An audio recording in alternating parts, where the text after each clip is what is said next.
Dans sa volonté affichée de reconquérir la place qui revient à l'Afrique sur la scène mondiale, l'Union africaine a récemment annoncé son soutien officiel à la campagne internationale Correct the Map. Cette initiative, portée par plusieurs organisations panafricaines, vise à abandonner la carte de Mercator, projection cartographique héritée du XVIe siècle, au profit d'une représentation plus fidèle des proportions réelles du globe, notamment celle du continent africain. Créée en 1569 par le cartographe flamand Gerardus Mercator, la projection qui porte son nom a longtemps été un outil privilégié de navigation maritime. Conçue pour faciliter le tracé des routes maritimes droites, elle repose sur une déformation mathématique de la surface terrestre qui agrandit considérablement les régions situées près des pôles, Europe, Amérique du Nord, Russie, Groenland, et réduit drastiquement celles proches de l'équateur, en particulier l'Afrique. Résultat, dans l'imaginaire collectif, l'Afrique apparaît bien plus petite qu'elle ne l'est en réalité, souvent représentée comme équivalente à l'Europe, alors qu'elle est environ 3 fois plus vaste. Avec ses 30 millions de kilomètres carrés, 54 pays et plus d'1 milliard d'habitants, l'Afrique constitue pourtant le deuxième plus grand continent du monde, derrière l'Asie. C'est cette distorsion visuelle devenue au fil des siècles un standard dans les manuels scolaires et les atlas que les initiateurs de la campagne dénoncent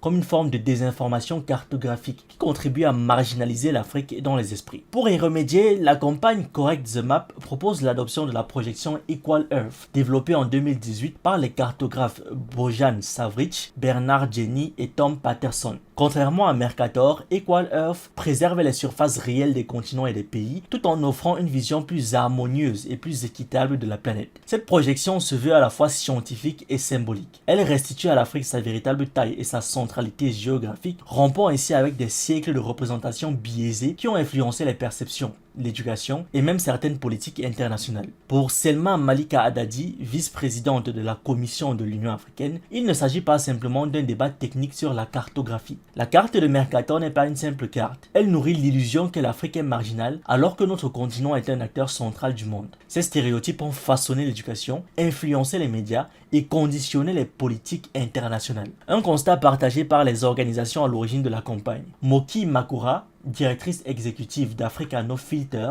n'a pas hésité à qualifier l'usage persistant de Mercator de plus grande campagne de désinformation et de mésinformation au monde, appelant à sa fin immédiate. De son côté, Farah Ndiaye, cofondatrice de Speak Up Africa, a insisté sur l'impact psychologique de ces représentations cartographiques, notamment sur les jeunes générations. Quand un enfant africain voit son continent représenté comme plus petit qu'il ne l'est réellement, cela affecte son identité, son estime de soi et sa fierté d'appartenir à ce continent. En soutenant cette initiative, l'Union africaine inscrit son action dans une perspective plus large de réhabilitation historique et culturelle, au moment où de plus en plus de voix s'élèvent pour réclamer des réparations liées à l'esclavage et au colonialisme. Pour Selma Malika Haddadi, le changement de carte est une étape symbolique mais décisive pour redonner à l'Afrique la place qu'elle mérite dans les représentations mondiales. L'Union africaine prévoit ainsi de promouvoir l'adoption de la projection Equal Earth dans les manuels scolaires, les institutions publiques et les organisations internationales, tout en encourageant ses 55 États membres à en faire une référence nationale. La campagne Correct the Map a déjà franchi une étape importante en soumettant une demande officielle à l'organisme géospatial des Nations Unies, l'UNGGIM, chargé de coordonner les questions cartographiques à l'échelle mondiale.